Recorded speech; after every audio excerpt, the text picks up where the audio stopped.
आर्यपाल भारतीय public school परिसर में गुजरात के महामहिम राज्यपाल आचार्य देवव्रत ने लगभग 5 करोड़ से बनने वाले नए भवन की आधारशिला रखी व स्कूल परिसर में पौधारोपण कार्यक्रम का शुभारंभ किया।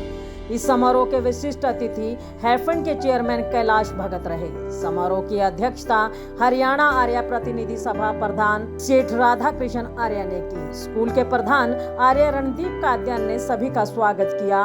विद्यालय की छात्राओं ने स्वागत गीत प्रस्तुत किया व आर्य प्रतिनिधि सभा के वेद प्रचारक रामनिवास ने भजनों के माध्यम से वेदों का प्रचार किया। राधा कृष्ण प्रधान आर्य प्रतिनिधि सभा हरियाणा। और जब से हम प्रधान बने हैं सभी संस्थाओं में बच्चों की बढ़ोतरी हो रही है, क्योंकि सारा स्टाफ और सारी मैनेजमेंट जी जान से काम कर रही है। तो उसके लिए सभी संस्थाओं में भवन की कमी पड़ गई है। हमारा सीनियर सेकेंडरी स्कूल में भवन पहले बन रहा है, पूरा हो जाएगा अभी, और इसमें आज हमने महामहिम जी से शिलान्यास करवाया है। ये भी 1 साल में हम पूरा करने की कोशिश करेंगे। समारोह को संबोधित करते हुए महामहिम राज्यपाल आचार्य देवव्रत ने कहा कि शिक्षा विकास की धुरी है जो सामान्य मनुष्य को महामानव बना देती है। इसी के दृष्टिगत आर्य समाज ने शिक्षा के माध्यम से सामाजिक परिवर्तन लाने का प्रयास किया है, जो पूरी तरह से सफल हुआ। शिक्षा को बढ़ावा देने के लिए 2 विभाग बनाए गए। प्रथम विभाग में डीएवी शिक्षण संस्थाएं शामिल हैं और दूसरे विभाग में आर्य कन्या गुरुकुल और लड़कों के गुरुकुल और वैदिक शिक्षा के साथ साथ आधुनिक शिक्षा को भी बढ़ावा देने के लिए स्कूल प्रणाली लागू की गई है। आज छात्रों को जहां वैदिक संस्कार देने जरूरी हैं, वहीं आधुनिक शिक्षा को बढ़ावा देना भी समय की सबसे बड़ी मांग है। और हमारे लिए यह खुशी की बात है कि एक लंबे समय के बाद आर्य प्रतिनिधि सभा हरियाणा रोहतक को एक सेठ राधा कृष्ण के रूप में एक युवा प्रधान मिला है। देखिए, प्राचीन भारत में इस देश में गुरुकुल प्रणाली ही चलती थी। भगवान मर्यादा पुरुषोत्तम राम भी गुरुकुल में पढ़े और योगीराज कृष्ण भी गुरुकुल में पढ़े।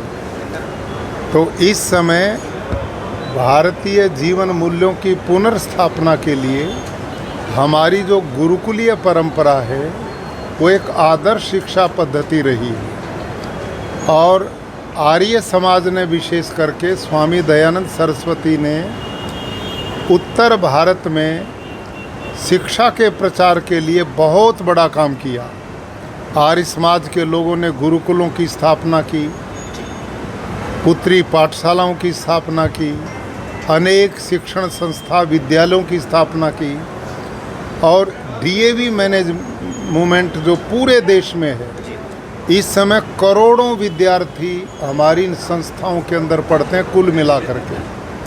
और हमारी संस्थाओं का एक मिशन रहता है कि आर्य समाज के संस्कारों में पल के बालक देशभक्त बने, माता पिता का सम्मान और सेवा करें, भारत की संस्कृति की विरासत को धरोहर को संभालें और भारत के इतिहास और भारत का जो धार्मिक वैदिक कल्चर है उसकी पुनर्स्थापना करें।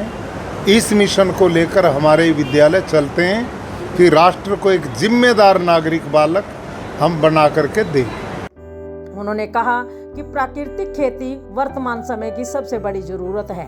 पाश्चात्य संस्कृति के बढ़ते प्रभाव और अधिक उत्पादन के चक्कर में हमने अपनी देवभूमि, जिसे हम पृथ्वी माँ कहते हैं, को रासायनिक खादों और कीटनाशकों के माध्यम से इतना जहरीला बना दिया है कि आज प्रत्येक व्यक्ति किसी न किसी प्रकार की दवाई खाकर जीवन को आगे बढ़ा रहा है। उन्होंने कहा कि प्रधानमंत्री नरेंद्र मोदी भारत को जहर मुक्त कृषि के माध्यम से स्वस्थ राष्ट्र, स्वस्थ शिक्षित राष्ट्र बनाना चाहते हैं। इसी के दृष्टिगत उन्होंने गत दिनों राष्ट्रपति भवन में एक कार्यशाला आयोजित की, जिसमें मेरा प्राकृतिक खेती के ऊपर भाषण करवाया गया और प्राकृतिक खेती को सभी ने पसंद किया और देश में प्राकृतिक खेती का अभियान चलाने का निर्णय लिया गया। यदि पृथ्वी, पर्यावरण और प्राणियों के जीवन की रक्षा करनी है तो प्राकृतिक खेती अपनानी होगी।